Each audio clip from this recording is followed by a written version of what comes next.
Good afternoon. I'm Susana Rivera-Mills, and I have the pleasure of serving as Provost and Executive Vice President for Academic Affairs at Ball State University. Inclusive excellence is an enduring value at our university, a value that guides our ability to fulfill our vital mission. In our strategic plan, we define inclusive excellence as a commitment to respect and embrace equity, inclusion, and diversity in people, ideas, and opinions. Throughout our history, we've embraced this enduring value by nurturing a diverse and inclusive learning, living, and working environment for all members of our campus community. In our first Inclusive Excellence Roundtable, Jeff Mearns, our university president, led a discussion with a few of our alumni leaders, as well as our Associate Vice President for Inclusive Excellence. Today, I've asked a few of our leaders amongst our faculty and staff to join me for a second in a four-part roundtable series to discuss our past, present, and future in terms of this important work. With me today, I have Amanda Drosti.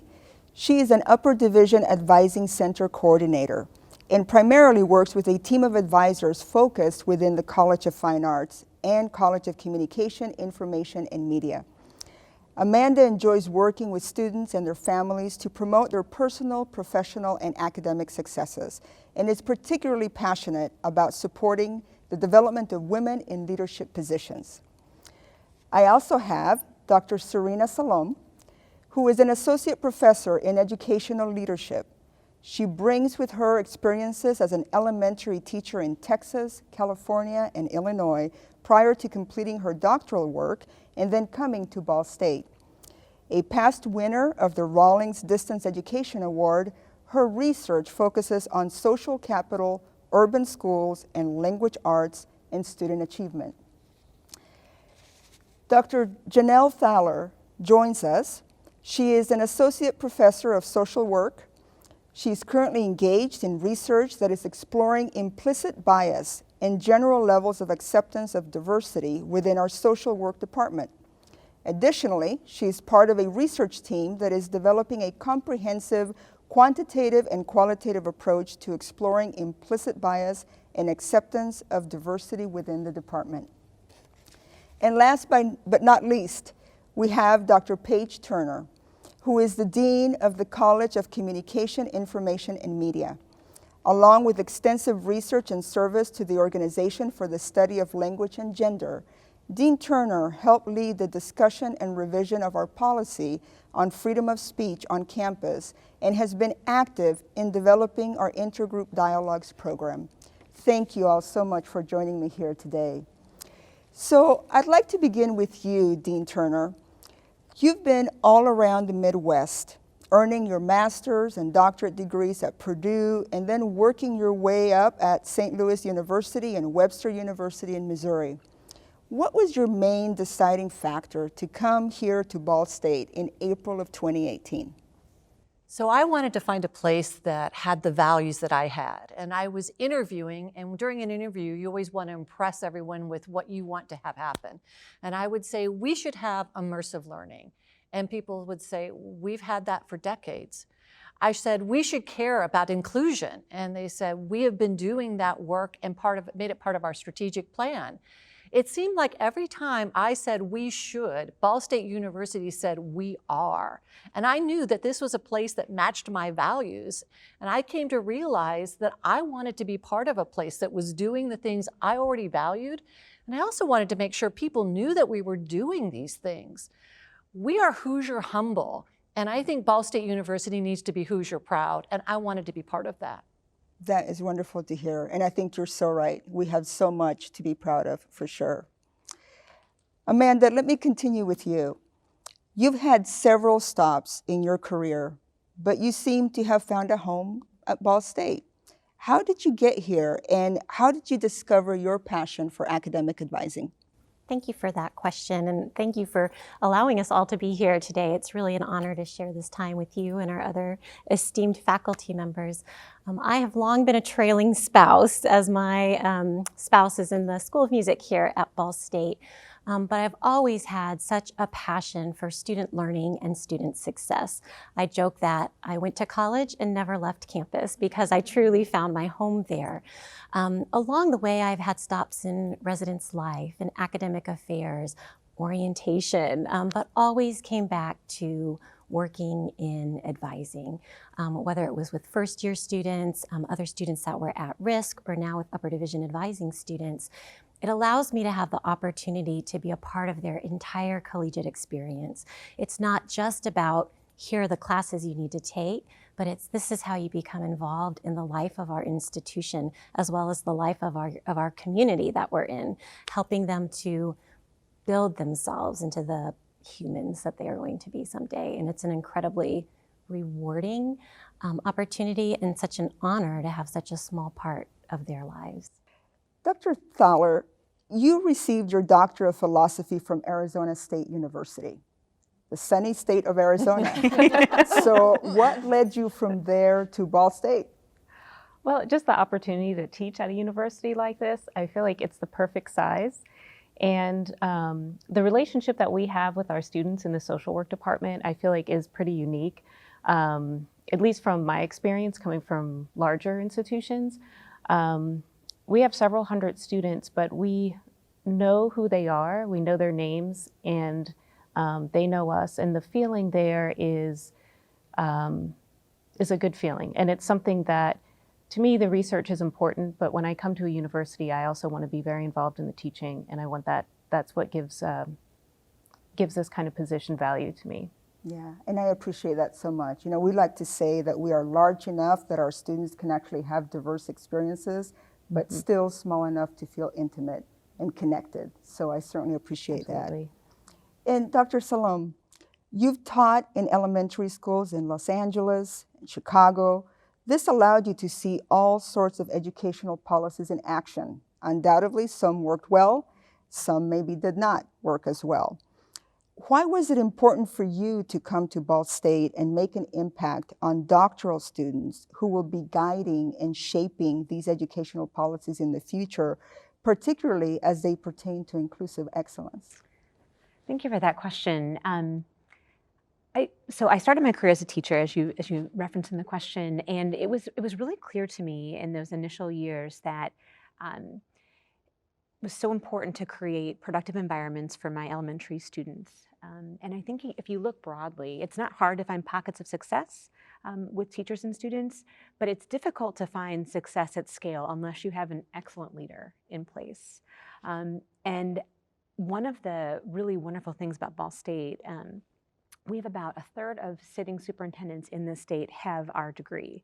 So if you think about that, it's an incredible opportunity to make impact and to help leaders think through issues of equity, all of that's aligned with inclusive excellence. So that was the main draw for me here, is to come and make a contribution. At Ball State, we're very proud of our College of Communication, Information, and Media.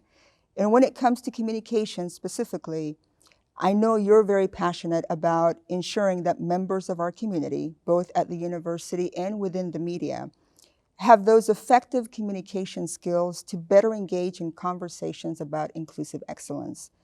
How do we go about building those skills so that we're creating the messages and media to illuminate these issues in the right way? First is making sure that we have diverse experiences in our classroom, so they represent the diversity of the world, so that students understand that the world isn't one view or one perspective. There is a range of perspectives that can be incorporated. The second is to make sure that our students have the skills to engage in conversation with one another. And that means the ability to articulate their own experiences, to situate those experiences within a social context, but also to listen to the different experiences of others. We face a challenge in our culture that we think that we have to agree with each other to think that we have heard one another. And that's not the case. We can listen, we can understand, and we can disagree, but we need to have the skills to be able to do that respectfully and articulately.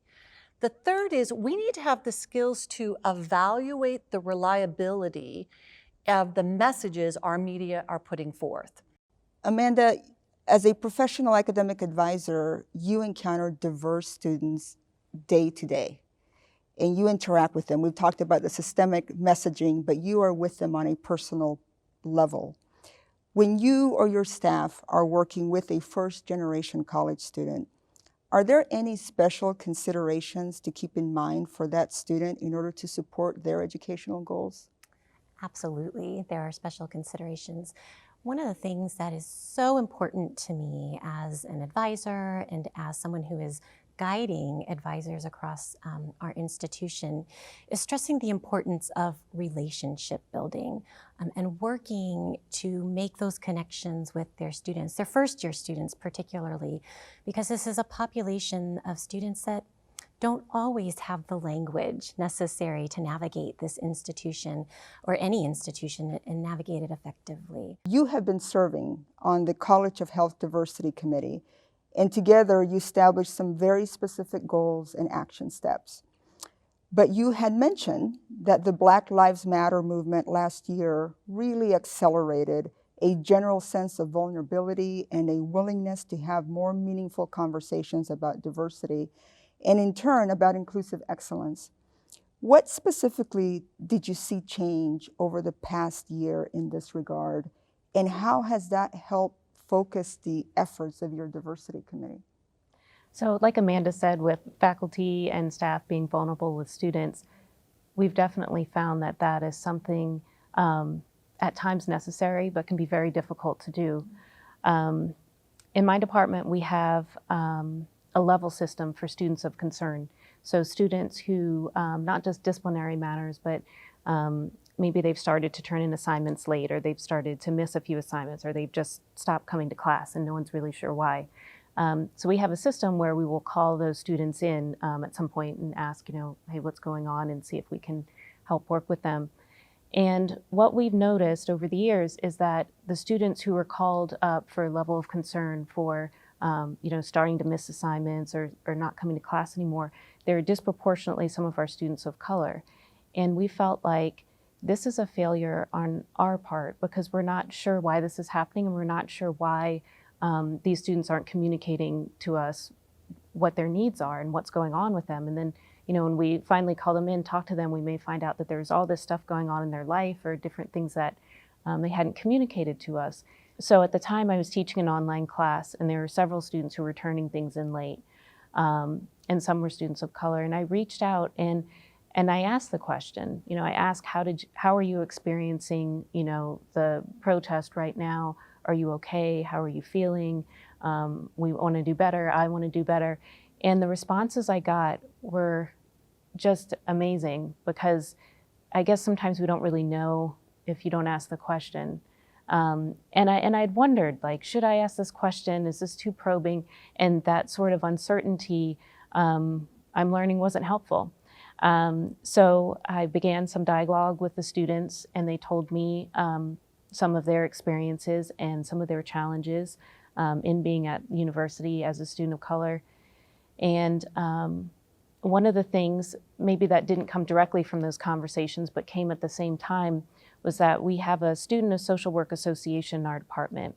And a group of students came together and created a Black Student of Social Work Association, which anyone of any color or background can join, but the purpose and the goal of the club is to support students of color in the department and across campus as well. So I think that was a great thing to come out of that. Wow, that is wonderful. And it takes courage to lean into that vulnerability. Mm-hmm. So often we hear about students who need to be college ready instead of thinking about our institutions ready for our students, right? And how to serve them. So thank you for sharing that. That's a wonderful way to connect with them, and I appreciate that work.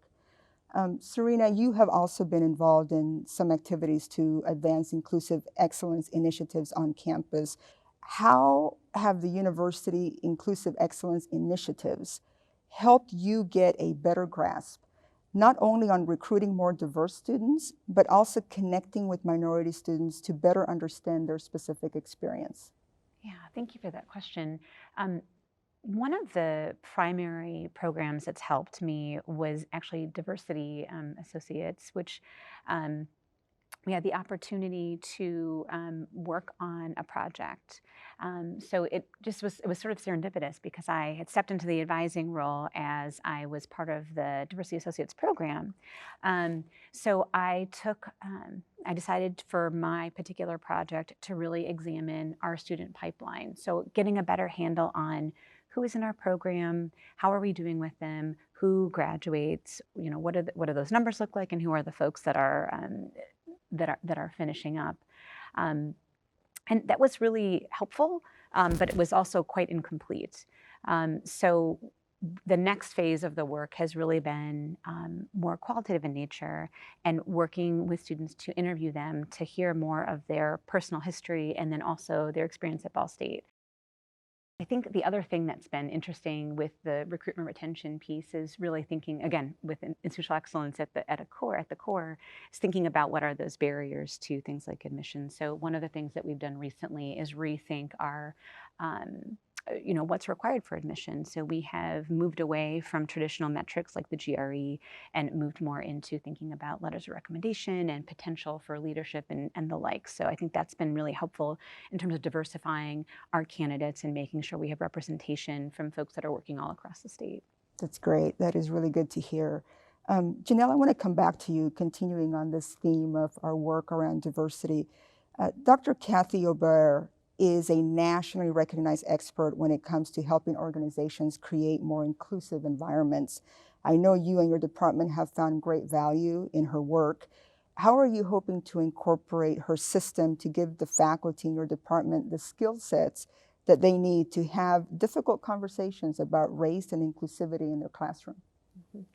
So we had some focus groups with our students in the past year, and we wanted to ask them how they felt in our department as far as inclusion and diversity. And one of the things that really stuck out to us was that students said, we want more opportunity to practice having difficult conversations in the classroom, because they're going to have, they recognize they're going to have to go out in the world and have difficult conversations. And in social work, for sure, you're going to have difficult conversations. What we decided as a faculty was that we wanted to have groups where we would get together and look at some of Kathy Ober's work. We're bringing case studies to the table. So things that, okay, say you're in a classroom, this happens, or you're in a faculty meeting and this happens, or whatever. And what are some of the ways that you might apply the system for effective dialogue and interrupt some of the non-constructive things going on? So we've gotten together and been working on that with the idea that we can also share this information with our students, and more importantly, also model it with our students. The one thing is we hear over and over again, I don't know how to ask the question. And if we can't ask the question or respond, then we can't learn about each other. Similarly to what Janelle's talking about is we have started intergroup dialogue sessions and trainings that are not just for one college, they're for the university, they're for our operational units, they're for our community partners. So we have people from the Muncie Community Schools who are part of this. Our goal is that everybody has the ability to articulate their own identities, their own concerns, the ability to listen to others, to come together in those difficult conversations. Because if we know how to do that, then we don't stop talking to each other because I'm afraid I'm going to ask the wrong question, or I'm afraid I'm going to say something and nobody's going to listen to me.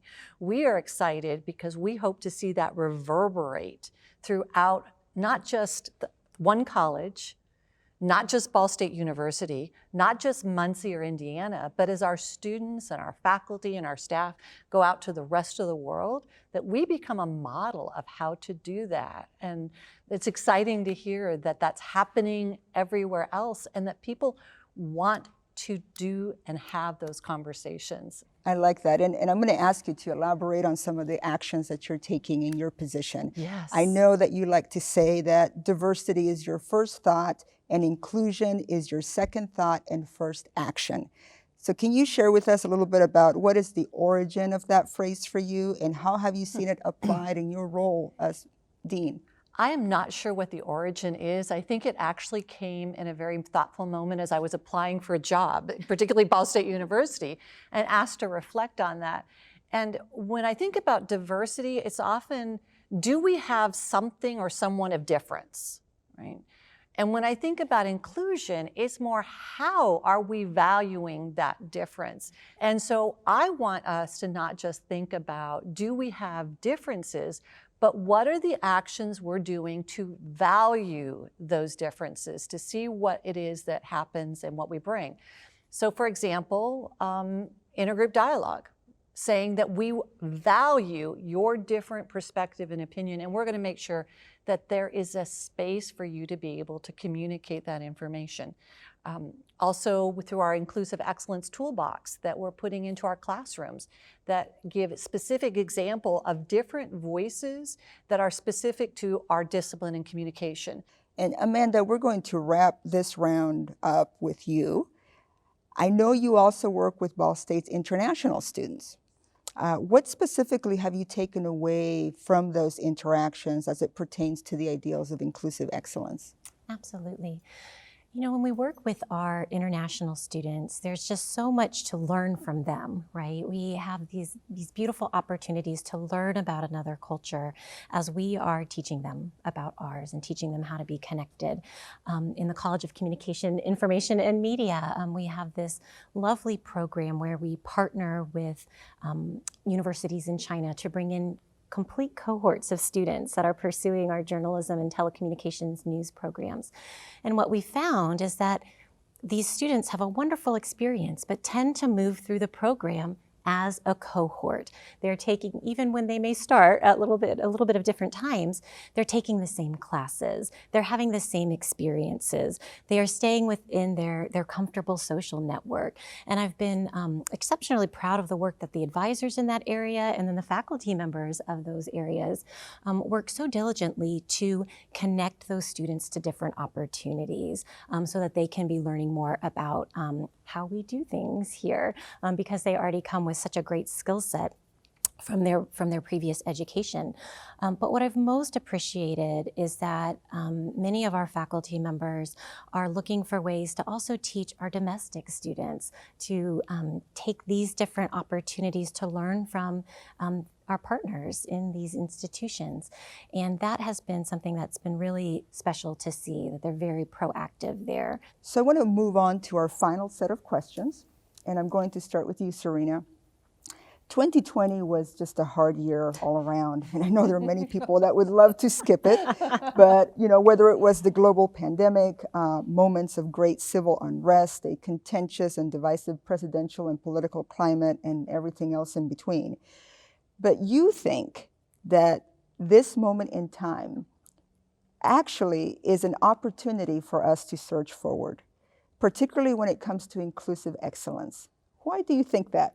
I think for those of us in education and those who are focused on issues of equity more generally, none of this is new, but the pandemic has really shown a spotlight on inequities. Like, so for example, in a school setting, I don't know that people think about how schools are hubs and communities, how they provide food. And I think a lot of that has been uncovered in the midst of what's gone on in 2020. Bringing this, to more of a local level, my faculty has been incredibly receptive. I don't think that we are in a position to ignore what's going on. I mean, we have to act. So whereas in the last few years we've done a lot in terms of professional development and book study and so on, we're really working hard on action and how to think about being social advocates ourselves and how to instill that in our students. Yeah, I like that, and I appreciate you reminding us. I mean, you've all talked a little bit about how faculty are so committed to this work, and they're really looking at how to problem solve and how to connect with students and build those relationships, which are so important. So related to that faculty learning aspect, Janelle, I know you're a big proponent of the faculty leading by example, whether it's in this work with Inclusive Excellence or something like the Addictions Coalition of Delaware County, which is another major professional endeavor for you. Why is it so important for you, for the faculty, to set the tone with these endeavors? Mm-hmm. So the Addictions Coalition of Delaware County, the acronym is ACDC. It's pretty easy to remember. We began a little over a year ago, and somehow through COVID are still keeping the momentum and going. And that is a coalition between the university and the community. And we wanted to make sure that we weren't operating in silos from what the community was doing to fight addictions and what we were doing here at the university. So we developed this coalition, and when I say we, it's two colleagues of mine, Jean Marie Place from Nutrition and Health Science, and also Dane Minnick from my Department of Social Work. And what we found is when we started to try to organize people and provide a place for people to, and a structure for people to come together from the community and the university and talk to one another, was that there are so many resources in this small community of Muncie, but there's so many resources and so many people doing amazing things. One of the groups is called the Recovery Cafe, and it's a national program, and we're bringing Recovery Cafe to Muncie, and it's a wonderful program based on the belief that connection is healing, the healing power of connection. And these are recovery support services for people who are done with formal services or maybe have graduated from a program where they've been receiving formal addiction services, but they may need some support after they graduate. And so the recovery support services is where the community comes in and fills in the gaps, and it's a peer-run program. Yeah, what a powerful partnership and service to the community. CCIM has a student, Eric Fulton Jr., who is a first-generation college student. He has 4 younger siblings, and growing up, he said he didn't know anyone with a college degree. He says he feels there is a tremendous need for Black people in education, teachers, administrators, and policymakers, and that he wants to graduate from Ball State and help fill that need within his community. What have you learned from students like Eric who are able to come to this university and not only shine a light on these issues, but want to be part of a solution? Wow. Eric is an amazing young man, and he will do everything that he says he wants to do. But he's going to do it because somebody took the time to look at him and say, I see you. I see your potential, and I will listen to what you're telling me you need to be able to realize that potential. For a very long time, we've looked at our communities and said, we will tell you what you need, and we will tell you where you can go. Eric has taught me that we have to listen to people telling us what they need and where they want to go. And then we need to come alongside them and believe them and help them achieve that vision. Thank you so much for that thoughtful and moving response. And thanks to all of you for participating in this panel and for joining me here today. I also want to thank you, the viewer, for joining us. Be sure to keep an eye out for this roundtable and other endeavors related to inclusive excellence at Ball State amongst the university's multiple channels, including the website, social media, and email. I hope you return for our next roundtable as we continue our conversation about this important enduring value at our university.